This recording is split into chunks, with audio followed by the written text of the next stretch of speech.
A witness linked to the Madlanga Commission has been deleted permanently in Brakpan, raising further questions amid ongoing scrutiny of political interference within the South African Police Service. SAPS National Spokesperson Brigadier Glenda Mathe confirmed that police were alerted to a shooting incident in Brandhurst, Brakpan on Friday night.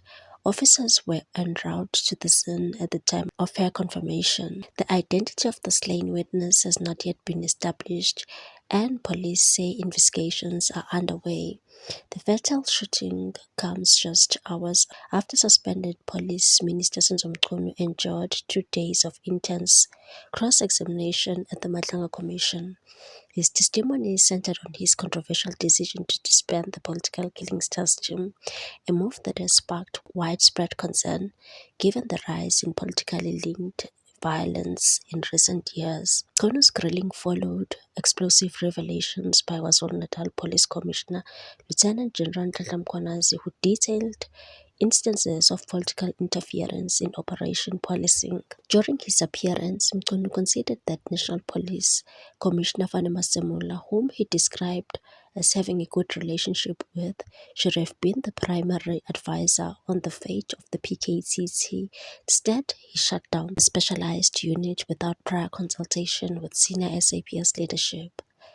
As police probe the Brakpan shooting, the incident is expected to cast a fresh shadow over the ongoing inquiry, intensifying concerns about the safety of individuals linked to politically sensitive investigations. 3 weeks ago, Witness D testified at the Madlanga Commission and said, "I dumped the body in a dam." And the witness D stated that Julius Mkhwanazi ordered cover-up after suspect was killed. Witness D alleged that suspended AMPD Acting Chief Brigadier Julius Mkhwanazi ordered him to dump the body of a suspect killed by AMPD officers in a bid to cover up a murder. Witness D testified partially in camera at the Madlanga Commission 3 weeks ago about how the incident played out. Witness D said that the ordeal began on April 15, 2022, when security firm boss Cobus Janse van Rensburg repeatedly phoned him about joining a joint operation at the home of Brakpan robbery suspect. He was caring for his 6th son, but eventually agreed. At the scene, he found a disturbing mix EMPD officers linked to Mkhwanazi, 2 suspicious SAPS members, and Nyako Henegom, who had labeled as SAPS informer of ill repute. He said he told Van Rensburg immediately that he was uncomfortable. Several officers present had long been tied to criminal activity. The team captured the unmatched suspect, who allegedly confessed to the warehouse break-in, begged the officers not to assault him, and even offered a 500,000 rand bribe. Instead, Witness D said officers dragged him into a room. A search uncovered forensic bags, ammunition, dockets and tools tied to other crimes. Moments later, he witnessed torture. Officers were tubing the suspect, suffocating him with a plastic bag, while another officer fetched water. When he later asked if the man had revealed the location of stolen goods, he says an officer replied coldly and said he will never talk again. Chaos erupted as the group scrambled to stage a scene. Officers allegedly searched for a gun to plant on the body.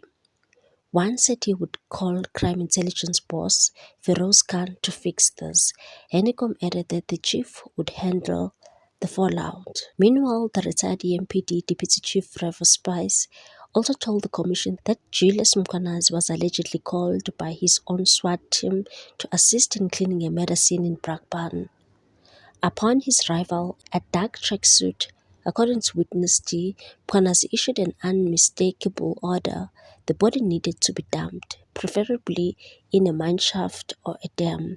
Then he looked directly at the man with the baki, fearing he would be killed next. Witness D complied. He loaded the corpse onto his baki and left it partially submerged in a Tinijal dam, and said, "We still have no idea who the dead man was." Afterwards, some officers allegedly went to drinks. Witness D burned his clothes the next day. When he later returned to the dam with Van Rensburg, unmarked police vehicles had already descended on the scene. He eventually reported the crime to the Hawks and IPID, but officers warned him that the involved group was very dangerous and said, "I fear this group and others like it. If they are not stopped, public trust in the police will collapse." Once a check on this one, may his soul Thanks for watching. Rest Please subscribe for peace. I don't know who he was referring to. And as continued in my statement, I walked to the main gate after this was said, and after I noticed the members that I've mentioned walk away to go and get a firearm to plant. Yes. I walked to the main gate of the property and saw that my vehicle, which is a Ford Ranger, black in color, marked, was parked in by two marked EMPD vehicles, which prevented me from leaving at that point. It made me question the whole scenario and what was currently taking place. A short while after this, Chief Soup Julius Mkwanazi, JD Mkwanazi, arrived at the scene, and we were informed that this is the chief in a dark tracksuit of some sort. At this time, apologies, witness. At this time, did you know who Chief Superintendent Julius Mkwanazi was? It was my first time seeing him that evening, and then it was obviously when Yaku indicated to us that this is Mkwanazi, Chief Soup Mkwanazi. Did you know what unit or institution he's aligned to?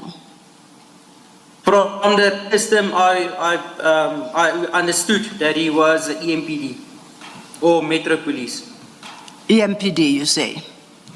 Yeah, or Metro Police, from the rank structure. Thank you. You may continue. Thank you, Commissioners. So Yaku Hanekom and Biandre addressed him as chief, and the Metro members, including Yaku, Kershaw, Etienne was with me at that stage.